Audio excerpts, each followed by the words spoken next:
네, 오늘 하나님의 질문 8번째 나갑니다. 요한복음 5장 6절이죠. 네가 낫고자 하느냐, 이 질문 하셨어요. 말하자면 예수님의 치유사역의 현장이죠. 치유사역은 사실 신약에만 있는 게 아니라 사실 구약에도 있죠. 그렇지만 이 구약에는요, 하나님이 말씀하실 때 선지자나 제사장이나 왕을 통해서 말씀하시지만 이스라엘이란 백성 전체를 두고 말씀하시죠. 그러나 신약에 와서는 예수님께서 요한복음에 보면요, 한 사람 한 사람 만나면서 말씀하시고 치유하는 걸 볼 수 있습니다. 근데 우리가 알아야 될 거는 뭐가 있냐면요, 치유의 목적이에요. 이 치유의 목적을 알지 못하고 신앙생활을 하게 되면요, 이 치유가 완전히 다 신비주의로 빠지거나 광신으로 빠져버리죠. 자, 그래서 분명하게 우리가 알아야 될 것은 치유의 목적이에요. 예수님의 치유의 사역은요, 단지 치유를 위한 치유가 목적이 아니에요. 이 치유의 역사를 통해서 본인이 자신이 하나님의 아들인 것을 드러내기 위한 치유 사역이에요. 제가 그런 질문을 몇 번 한 적이 있고, 이 성경 구절을 이 치유의 목적을 얘기하면서 꼭 성경 구절을 말한 게 있어요. 혹시 여러분들 중에서 이것이 빨리 생각이 났다면 아마 그 현장에서 막힘없이 이 메시지가 나올 겁니다. 자, 어떤 성경 구절이 중요하냐면요, 요한복음 11장 42절이에요. 자, 나사로가 죽고 썩어서 냄새가 날 때 하나님이 이제 늦게 나사로를 살리시죠. 이때 나사로를 살리시면서 하신 말씀이 이거예요. 자, 항상 내 말을 들으신 줄 내가 알았나이다 하면서 지금 이 나사로를 살리신 이유, 썩은 다음에 희망이 없죠. 어떻게 죽어서 썩은 냄새 나는 사람을 살립니까? 근데 이렇게 살린 이유, 또 이렇게 말하는 이유는 뭐냐면 둘러선 무리를 위함입니다 하면서 곧 아버지께서 나를 보내신 줄을 알게 하려고, 그래서 치유의 역사가 일어났다고 분명히 예수님이 말씀하시죠. 또 치유의 목적은 두 번째가 뭐냐면 예수님이 그리스도라는 사실을 드러내시기 위해서 치유를 하신 거예요. 자, 이 그리스도 사역은요, 선지자, 제사장, 왕의 역사죠. 즉 앞으로 도래할 하나님 나라의 일이 지금 예수님 자신을 통해서 이미 역사하고 있다는 것을 보여주기 위한 그런 역사죠. 그래서 그 부분을 잘 나타난 그 내용이 성경의 마가복음 1장 21절에서 28절에 나타나 있죠. 이 가버나움이라는 그 회당에서 예수님이 사역을 하시죠. 회당에서 말씀을 전하시는데 그 회당 안에 있는 그 사람들이 놀라죠. 뭐냐면 서기관 같지 않고 오히려 권세 있는 자다. 그 서기관보다도 훨씬 더 권세 있는 자 같다. 이런 얘기를 하죠. 서기관이라는 사람들이 뭐 하는 사람들입니까? 성경을 계속 기록하는 사람들이죠. 그때 당시에는 종이가 없었죠. 그 파피루스라고 거기다가 계속 성경을 기록하죠. 이 파피루스는 한 1년 정도면 썩어 없어져요. 그러니까 이 사람들은 끊임없이 성경을 기록하는데 얼마나 성경이 박식하겠습니까? 근데 그런 사람보다도 상대가 안 될 정도로 권세가 있는 자다. 이렇게 이제 놀라죠. 또 그 27절에 보면요, 귀신을 쫓아내죠. 그때 이 사람들이 하는 말이 새 교훈이다. 권세 있는 자 같다. 또 마가복음 16장에도 그 말하죠. 이런 단어가 있죠. 16장에 새 방언을 말하며 이런 말들이 있죠. 그래서 이때 이런 새로운 것이라고 말하는 것은요, 이 땅에 없는 것을 말하는 겁니다. 즉 말하자면 하늘에 있는 것을 말하죠. 지금 예수님의 이 사역은요, 이 그리스도란 단어 자체도 하늘의 용어지, 하늘의 단어지, 이 땅의 단어가 아니에요. 자, 그래서 지금 이 새 교훈, 새 권세, 이런 것들을 드러내시면서 뭐냐면 하나님 나라가 이미 임했음을 지금 예수님 자신을 통해서 보여주시는 그것을 치유를 통해서 나타내시고 있죠. 또 치유의 목적 세 번째요. 여러분 같으면 왜 예수님이 병든 자들을 치유하셨을까? 왜 그랬을까? 물론 구원이죠. 그리고 그 구원받게 하고 하나님이 성령에 내주되게 하고 흑암을 꺾기 위한 그런 목적이기도 하지만은 우리가 정확하게 이제 요 세 단어를 꼭 잊어버리면 안 돼요. 치유의 목적은 자신이 하나님 아들인 걸 드러내기 위해서, 또 그리스도의 힘을 보이기 위해서. 세 번째가 뭐냐면 증인을 세우기 위해서요. 그래서 요한복음 1장은 참 진짜 좋은 것이 뭐가 있냐면요. 정확한 답과 또 바로 제자들의 신앙 고백이 나와요. 그래서 저는 제자들은요. 지금 나사로가 죽었다가 예수님 제자 됐다고 성경이 기록하지 않아요. 병든 자, 눈먼 자, 또 치유받은 그 사람들이 제자가 됐다는 기록이 없어요. 먼저 불렀어요. 그런 치유 역사 일어나기 전에 먼저 불렀어요. 그리고 불러서 현장을 보여주면서 확인시켜주고 각인시켜주고 반드시 그 증인이 될 수 있도록 하나님께서 그렇게 보여주셨어요. 자, 그 권세 있는 새 교훈이 뭐냐? 죄로 인한 저주, 병든 자죠. 요 사람들을 치유하면서 자신이 제사장임을 보여줬죠. 또 죽은 자 살리죠. 생명을 주죠.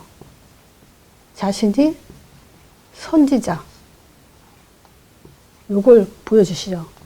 또 귀신을 내어쫓죠. 그러면서 자기가 왕이신 것을 보여준 거예요. 요거를 말하는 증인. 그래서 마가복음 16장 14절에 예수님이 야단치었다거나 탄식했다거나 화를 낸 적이 있어요. 바로 이거예요. 너희들은 마음이 완악하다 그러면서 꾸짖으죠. 왜 그러냐? 뭐가 완악하냐? 그리고 왜 꾸짖냐? 자기의 살아난 것을 본 자들의 말을 왜 믿지 않냐? 이 증인에 하나님은 모든 포인트를 두고 있다는 거예요. 그래서 전도자, 제자, 증인 이것은요 정말 하늘의 축복을 받은 자들입니다. 자, 이게 치유의 목적이에요. 이 세 가지를 항상 잊어버려서는 안 됩니다. 자, 오늘 내가 낫고자 하느냐. 요한복음 5장입니다. 요한복음 5장은 한마디로 말하면 광신이에요. 이성을 읽고 무조건 덮어놓고 믿는 자들이죠. 자, 그 광신들이 있는 현장. 여기에 이제 예수님이 나타나셨죠. 제가 이 현장 했을 때, 어떤 영화의 한 장면이 생각이 나요. 자, 태극기를 휘날리며라는 그 영화를 잠깐 본 적이 있거든요. 근데 다 내용은 뭐 잊어버렸어요. 그렇지만 한 가지 화면이 생각나는 게 뭐가 있냐면요. 군인들이 막 전쟁에서 싸우면서 이제 싸우는 그 상황에서 폭탄이 어느 한 곳에 꽝 터져버려요. 자, 그 폭탄이 터지면서 한 몇 초간, 20초간 화면도 아무 소리도 안 들리고 깜깜한 화면이 20초간 머물러 있더라고요. 그러다가 서서히 이렇게 빛이 드러나는데 그 현장 모습이 어떤지 우리가 그 영화에서도 본 것처럼 뭐 어마어마하죠. 팔 잘린 사람, 머리 잘려나간 사람, 뭐 다리 잘려나간 사람, 그 폭탄 소리로 귀가 멍멍해서 정신을 못 차린 사람, 또 빛으로 인해서 눈을 뜨지 못하는 사람, 또 뭐냐 그 충격으로 인해서 정신이 그냥 뭐 온전치 못한 사람, 별별 사람이 다 있죠. 지금 예수님이 오신 현장은 예를 들어서 창세기에 하나님의 빛이 이만큼 컸다면요. 창세기 3장 문제를 통해서 점점 그 빛이 점점 어두워졌어요.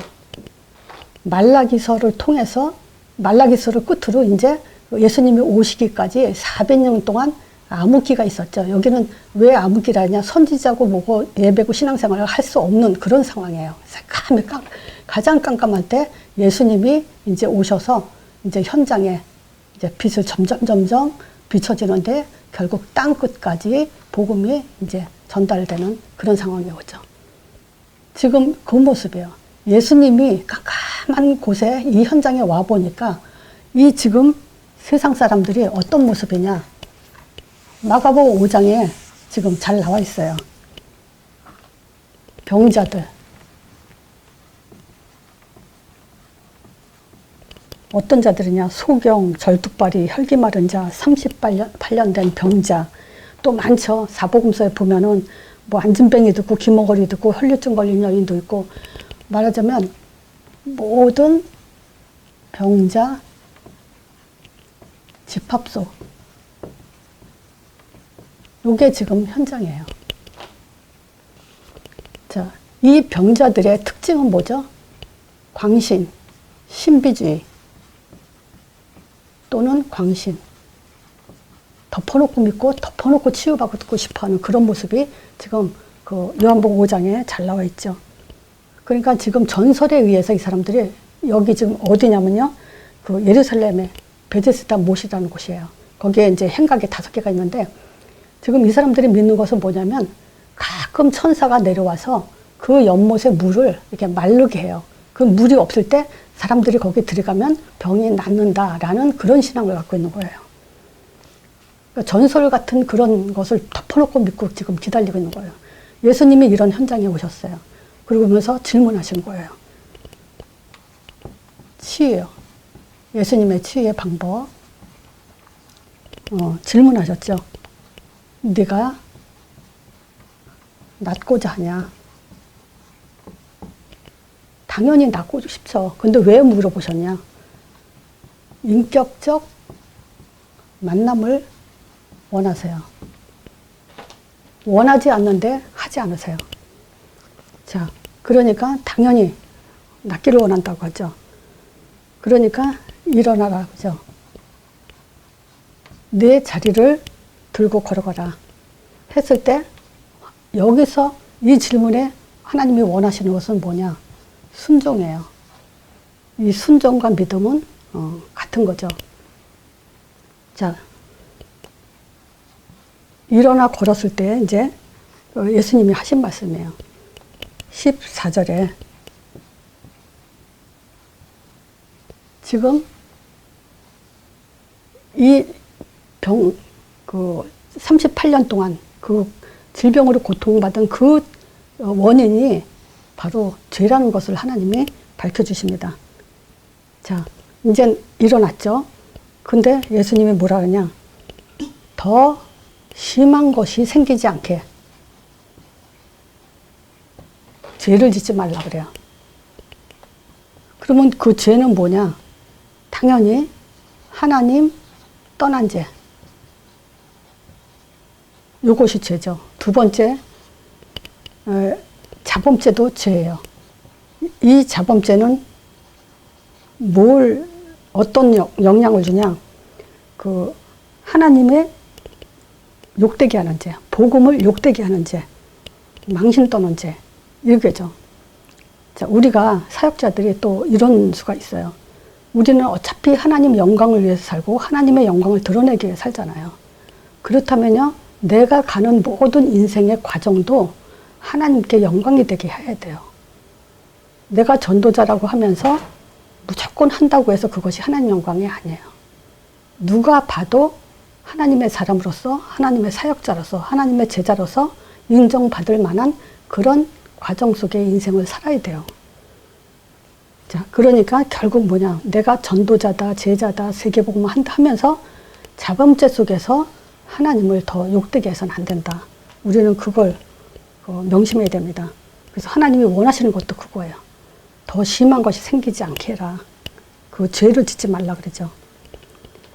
자, 그러면서 이제 15절. 치유의 결과 또는 목적이라고 할 수 있죠. 그것이 결국 증인이 되죠. 자, 이 치유를 받았을 때 안식일이었어요. 그런 사람들이 어떻게 안식일날 자리에 들고 일어날 수가 있냐. 너 그거 누가 치유를 해줬냐? 라고 물어봤을 때 본인은 처음에 모른다 그랬어요. 근데 나중에 예수님이 와서 자기가 예수라는 걸 알게 하죠. 그래서 즉시로 이 38년 된 환자가 예수라고 고백하죠.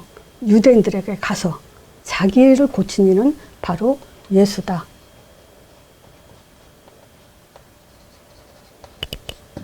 자, 그렇다면 치유의 방법은 말씀과 순종이에요. 자, 그러면은 결과는 뭐냐? 예수를 알았다는 것은 영적 치유가 본질이라는 거예요. 이 사람이 자리에 일어났다. 그것이 치유가 아니에요. 예수를 알았고 그것을 증거하는 그런 영적 치유가 예수님의 치유의 본질이에요. 자, 그러면 우리가 여기서요. 왜 광적인 신앙을 가질 수밖에 없었냐. 그것은요. 요한복음 1장. 이거는 우리가 해답이라고 했었죠. 이 복음을 몰랐거나 잘못 알았거나 그래요. 그래서 치유의 가장 첫 번째가 뭐냐면 요한복음 1장이에요. 그래서 요한복음 1장을 모르고 2장을 넘어가면 안 되고요. 요한복음 1장을 모르고 2장을 넘어가고 3장, 4장, 5장을 넘어가면 안 돼요. 그래서 2장, 3장, 4장, 5장의 그 모든 문제들은 결국 요한복음 1장이 없어서 일어난 일들이다. 이제 그걸 알아야 됩니다. 첫 번째가요. 신앙이에요. 어떤 신앙이냐. 이제 여러분들이 신앙 그러면 그 사람의 만남의 뭐랄까 수준이랄까 그 수준에 따라서 예를 들어서 불신자, 신자 또 그 신자 중에서도 전도의 가슴을 가진 자 그리고 또는 자기는 제자라고 하는 사람들 여러 종류의 사람을 만나겠죠. 그 사람들의 수준에 맞게 복음을 설명할 수 있는 그런 신앙이 준비가 되어야 돼요. 그 중에서 제일 제가 이 복음을 알고 나서 제일 성경 많이 본 것이 바로 이 요한복음이에요. 그래서 이 요한복음은요 너무너무 좋아요. 이거는 자 신앙 요한복음 1장에서 어떤 단어가 나오죠? 태초에 말씀이 계시니라. 이 말씀이 하나님과 함께 계셨으니 이 말씀은 곧 하나님이시라 그러죠. 그리고 그가 태초에 하나님과 함께 계셨고 예수 그리스도를 말하는 거죠. 그리고 이분은 창조주라고 그러죠. 만물이 그로 말미암아 지은 바 되었을 때 그가 지은 것이 그가 없이는 하나도 된 것이 없어요. 그리고 뭐냐 그 안에는 생명의 빛이 있었어요. 근데 이 빛이 어둠의 빛이 돼 빛은 깨닫지 못하더라. 이 얘기가 나오죠. 자, 그래서 우리가 태초 또 태초에 말씀이 계시니라 해서 이 말씀이 곧 하나님이다. 그 얘기했죠. 그래서 저는 이런 것들을 볼 때마다 제일 먼저 생각나는 게 뭐냐면요. 창세기 1장이에요. 말씀하신 그대로 되니라. 내가 창세기 1장 그러면 내가 제일 좋아하는 가장 많이 쓰는 말이 있다. 그게 뭔지 아냐고 내가 어떤 사람한테 물어봤더니 하나님 형상이요 그러더라고요. 근데 그것보다도 나는 이거예요. 말씀하신 그대로 되니라. 이 말씀대로 우리는 하나님의 형상대로 창조된 거예요. 그리고 언약을 주셨어요. 선악과 언약. 이거는 먹고 죽게 만들려는 게 아니라 보장해 주겠다는 거예요. 안 먹으면 영원히 함께 하겠다는 거예요. 그리고 에덴의 축복을 주신 거예요. 자, 어떤 분이 경제적인 어려움을 받으면서 힘들어할 때 물어봤어요. 경제 어려울 때 어떻게 기도하냐. 그랬더니 경제 축복 가지고 기도한다길래 에덴의 축복을 생각하라 그랬어요. 뭐 그분은 아직 그 제작감이다라고 오는 사람이 아니기 때문에 제작감이라면 저는 이 기도 내용이나 뭐 이런 것들을 바꿔주죠. 근데 아직 그런 단계 사람이 아니기 때문에 경제에 어려움이 있다. 그러면 이미 에덴의 축복은요 달라고 주는 게 아니라 이미 주신 거라는 거죠. 그렇죠? 비손, 기혼, 희되게 유라되 늘 계속 얘기했죠. 비손은 뭡니까?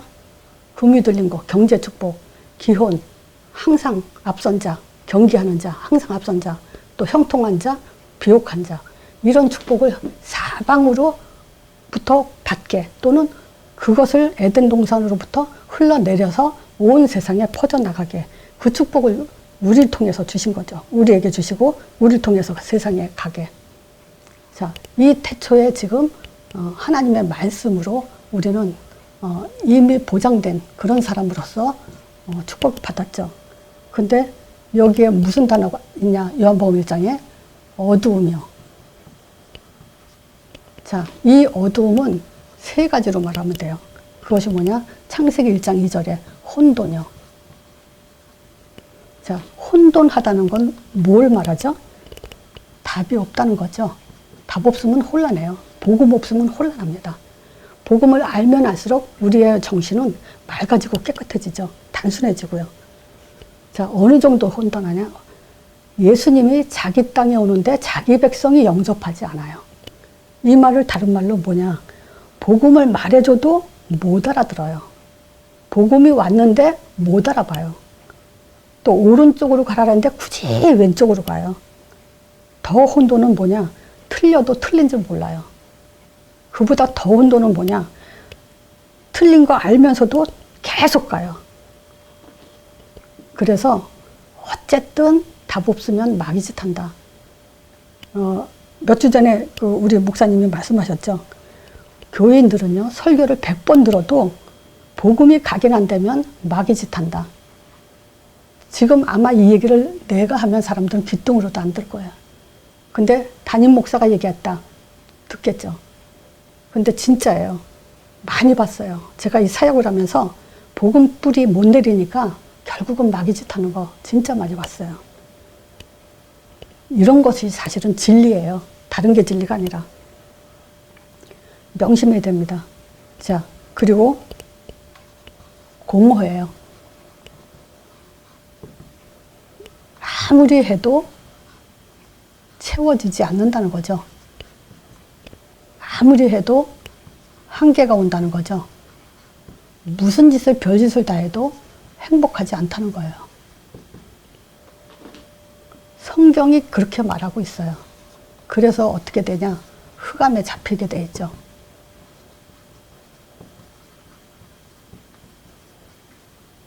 참 이렇게 잡혔다, 묶였다. 어떻게 이런 말들의 표현이 참 적합한지 모르겠어요. 진짜 사람들 보면요. 잡혀있고 묶여있는 게 보여요. 근데 어떤 사람에게는 말해줄 수 있고 어떤 사람한테는 말해줄 수가 없어요. 자, 그래서 처음부터 하나님은 빛을 줬죠. 어두움을 비추는 빛. 이 빛이 어떤 빛이냐? 요한복음 1장 12절이에요. 예수 그리스도 이름에 있는 빛. 그죠? 영접하는 자 곧 그 이름을 믿는 자들에게 이 어두움을 이기는 것은 딱 하나죠. 오직 빛입니다. 자, 이 빛은 어떤 빛이냐? 흑암 혼돈 공허 속에 빛이 있으라 하심에 빛이 있었고 바로 그 그리스도의 빛이죠. 이 빛이 요한복음 1장 12절에 영접하는 자 곧 그 이름을 믿는 자들에게 바로 예수 그리스도의 이름이죠. 참빛. 오직 예수 이름입니다. 자, 이 예수 이름으로 우리는 신분과 권세가 주어졌죠. 다른 말로 보장이 됐다는 거예요. 이 세상의 종교가 수만 가지라도요, 신분은 절대 보장되지 않습니다. 자, 이 신분을 가진 자에게 어떤 그 은혜가 임하냐? 14절이죠. 말씀이 육신이 돼서 우리 가운데 거하시는데 우리가 그 영광을 보니까 아버지의 독생자의 영광이요, 은혜와 진리가 충만하더라 그랬어요. 그리스도 충만, 하나님의 충만, 성령 충만, 이것이 충만하게 돼 있어요. 그러면 우리가 은혜가 충만하다, 성령이 충만하다, 그러면 어떻게 될까요? 18절에 보면요. 본래 하나님을 본 사람이 없어요. 근데 아버지 품속에 있는 독생하신 하나님이 나타나셨느니라. 하나님에 대한 확신을 갖게 되는 것이 가장 성령 충만이죠. 자, 요게 지금 그 제자들에게 참된 신앙 고백으로 이제 이어지죠. 자, 어떤 신앙 고백이냐. 세례 요한은 예수님을 보면서 하나님의 어린 양이다.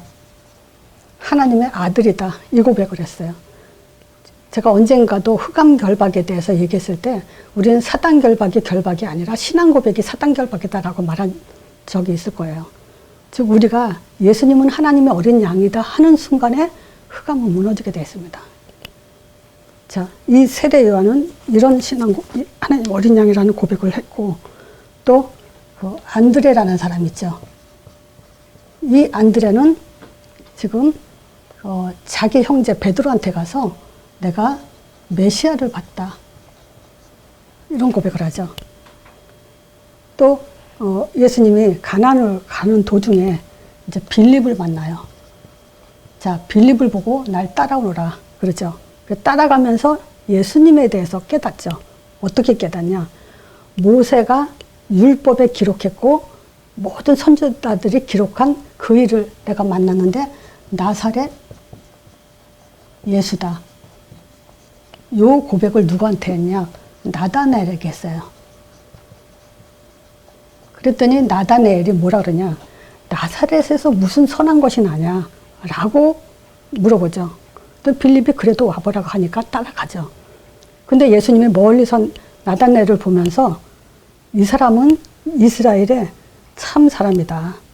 참 이스라엘 사람이다. 그 속에 간사한 것이 없다라고 얘기하니까 나다나엘이 깜짝 놀라서 어떻게 나를 압니까? 라고 물어보죠. 그때 예수님이 하신 말씀이 네가 무화과나무 아래 있을 때 내가 봤다 그래요.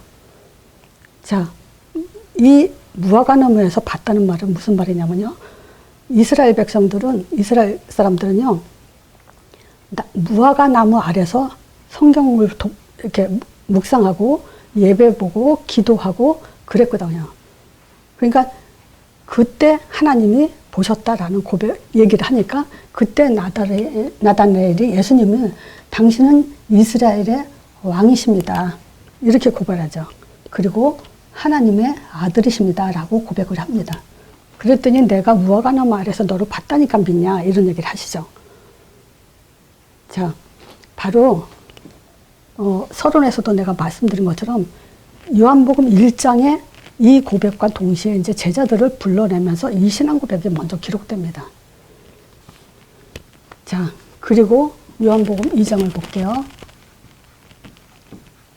자, 요한복음 2장은 가나 혼인잔치 여기에 대해서 기록이 되어 있죠. 자, 이때 가나 혼인잔치 때 예수님이 물이 포도주가 되는 요 표적을 보여주시죠. 이 가나 혼인잔치의 목사님들이 주로 이렇게 설교를 하세요. 자, 예수님이 그 가나 혼인잔치 집에 그 손님으로 초대를 받았다. 그러니까 역사가 안 일어난다. 예수님을 주인으로 했을 때 역사가 일어났다. 이런 설교를 하시는데 저는 그게 이제 맞았다 틀렸다 그 말을 드리려는 게 아니고 초점은요. 왜 예수님이 이 표적을 보여줬냐. 자, 포도주요. 요것이 이제 물을 포도주로 했을 때 11절에 이 말을 해요. 하나님의 영광을 나타내기 위한 거다라고 얘기해요. 자, 말하자면 표적을 통해서 하나님이 드러나신 거를 보여주기 위한 거다. 이 얘기를 하죠. 이 표적의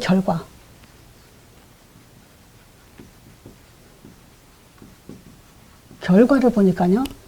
그 물이 포도주로 변한 것이 물돈 하인들은 알더라 그랬거든요. 처음보다 더 맛있는 포도주를 냈어. 그리고 칭찬을 하죠. 근데 그 포도주가 어디서 났는지는 모르지만 그 물돈 하인들은 알더라 그러죠. 근데 11절에는 그 말을 해요. 여기 11절에 제자들은 그를 믿었더라. 바로 이거예요. 이 표적을 보여준 이유는 이 제자들이 지금 예수를 제대로 알고 믿게 하기 위해서, 그래서 결국은 이 제자들이 증인되게 하기 위해서 보여주시는 거죠.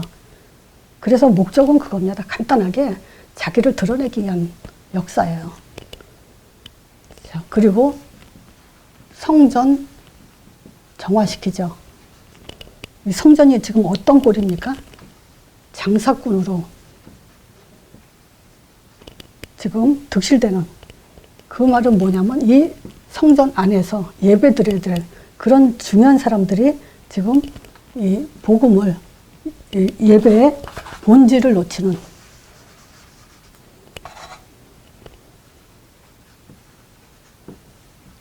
본질을 잊어버리는 그런 모습이 담겨져 있죠. 지금 6월절이 가까우면 예루살렘으로 다 사람들이 모이잖아요. 그 성전 안에 소, 양, 비둘기 이런 거 팔고 또 뭘 하냐, 돈 바꾸는 사람들. 지금 이 유대인들의 이 장사꾼 하는 짓은 뭐냐면요, 흠없는 양, 흠없는 재물들, 요거와 지금 흠이 있으면 흠없는 걸 바꾸면서 그 이익을 또 챙기고, 또 로마 돈을 가지고는 하나님께 예배드릴 수 없다 해가지고 유대 돈으로 바꿔주면서 거기서 또 일을 챙기고, 이런 장사짓을 하니까 하나님이 굉장히 화를 내시면서 어떻게 하죠? 노끈으로 채찍 만들어서 그 상을 엎어버리고 쫓아버리죠. 자, 그러면서 하신 말씀이 뭐냐면, 너희들이 주의 전을 사모하는 그 열심이 오히려 예수를 삼킨다 하죠. 오히려 복음을 망치고 있다. 예수를 망치고 있다. 이 얘기를 하죠. 그러면서 참 성전에 대해서 말씀하시죠. 내가 이걸 무너뜨리고 3일 만에 다시 세울 거다. 이 얘기를 하시는 게 요한복음 2장이에요. 자, 요한복음 3장 니고데모 나오죠. 누굽니까? 종교인.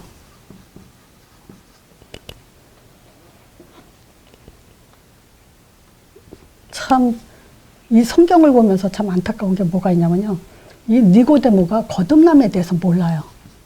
우리가 잘 알잖아요. 이거 많이 들었죠? 이 말은 뭐냐면 구원에 대해서 모른다는 거예요. 이 니고데모는요, 선생이에요. 유대인으로서 선생이라는 것은 율법에 아주 박식한 사람을 말하는 겁니다. 근데 거듭남에 대해서 모르니까 하나님이 뭐라 그러냐, 예수님이 12절에 이런 말씀을 하죠. 지금 요한복음 3장 지금 다 얘기하면 시간이 없을 거고, 지금 그 얘기를 하죠. 어떻게 모태에 들어갔다, 내가 늙었는데 모태에 들어갔다 다시 나오냐, 이런 얘기를 하죠. 그래서 예수님이 하신 말씀이 육으로 난 것은 육이고 성령으로 난 것은 성령으로 난 거다. 그러면서 성령에 대한 얘기도 하죠. 그랬더니 그걸 내가 어떻게 하냐, 그 일이 어떻게 알 수 있냐라고 얘기했을 때 하나님이 하시는 말씀이, 너희가 지금 땅의 일을 말해도 지금 못 알아듣는데 어떻게 하늘의 일을 말한다고 알아듣겠냐. 땅의 일은 뭐죠? 창세기 3장 15절 얘기했잖아요. 여인의 후손 얘기하고 십자가 얘기하고 부활에 대한 얘기를 계속 했는데도 못 알아듣는 거야. 하늘의 일은 뭡니까? 성령의 사역이잖아요. 이 사실이 안 믿어지는데 어떻게 성령의 사역을 믿겠냐 이거죠. 그러면서 하시는 말씀이 그거예요. 아는 것을 말하고 본 것을 증거하는 거다. 이건 사실이다, 이 얘기예요. 요한복음 3장 16절 유명한 내용이죠. 세상을 이처럼 사랑해서 독생자를 주셨으니 저를 믿는 자마다 멸망치 않는다는 얘기를 하죠. 그리고 3장 35절은 36절은 요 36절에 그 얘기하죠. 영생과 진노에 대해서 얘기하죠. 아들인 자는 영생이 있고 아들을 순종치 않은 자는 영생을 보지 못하고 오히려 하나님의 진노가 임한다고 얘기하죠.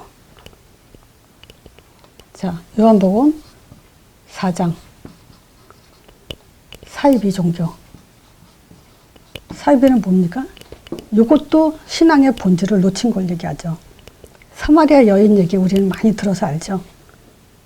지금 예수님이 길을 가다가 사마리아 땅을 거쳐가는데 거기서 사마리아 여인을 만나죠. 그 우물가에서. 그래서 물을 달라. 예수님이 처음에 물을 달라 하는데 어떻게 유대인으로서 사마리아 사람에게 물 달라고 하냐. 이제 이런저런 얘기를 하면서 무슨 얘기가 나오냐면 지금 그 예배에 대한 얘기가 나오죠. 자, 일단 요한복음 14장 13절하고 14절에 내가 주는 물은 영생하는 샘물, 요 얘기를 해요.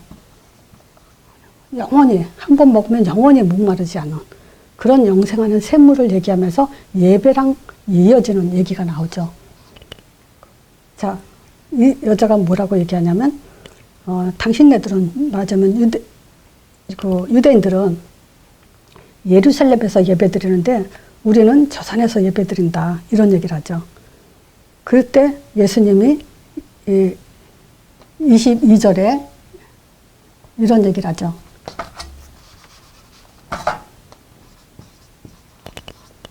너희는 알지 못하는 것을 예배하겠다. 우리는 아는 것을 예배드린다. 예배를 드리는데 어떻게 알지 못하는 예배를 드리고 있습니까? 근데 알지 못하는 예배를 드리고 있어요. 이 구원을 모르는 그런 예배를 드리고 있다 이 얘기예요. 그러면서 23절에 얘기하죠. 또 24절에도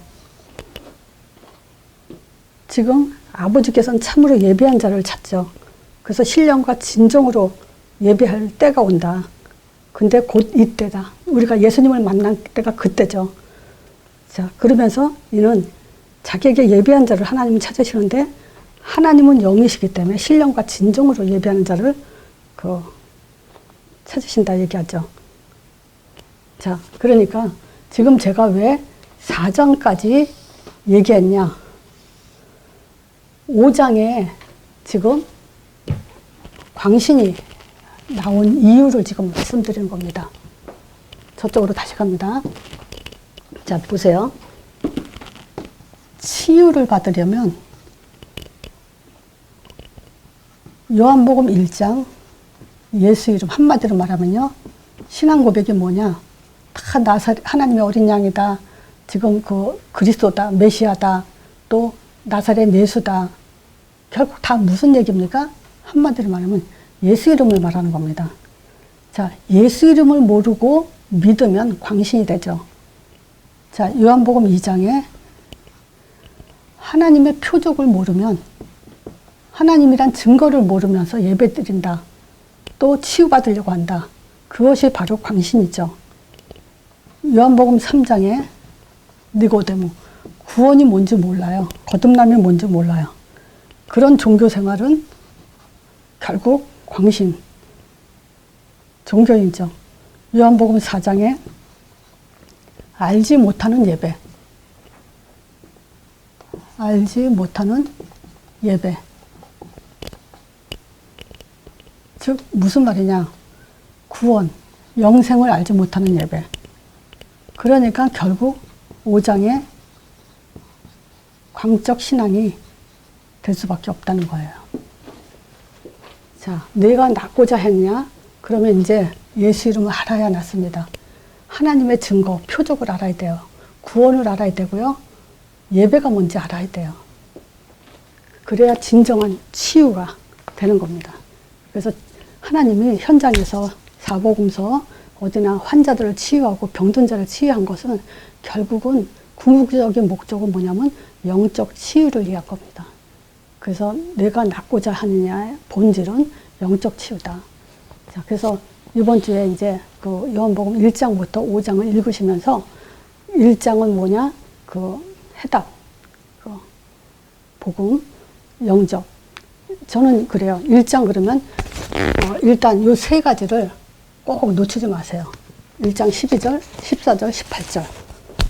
아주 놓쳐서는 안 되는 구절이죠. 자, 그 다음에 2장에 표적을 놓치면 안 되죠. 3장에 종교생활하면 안 되죠.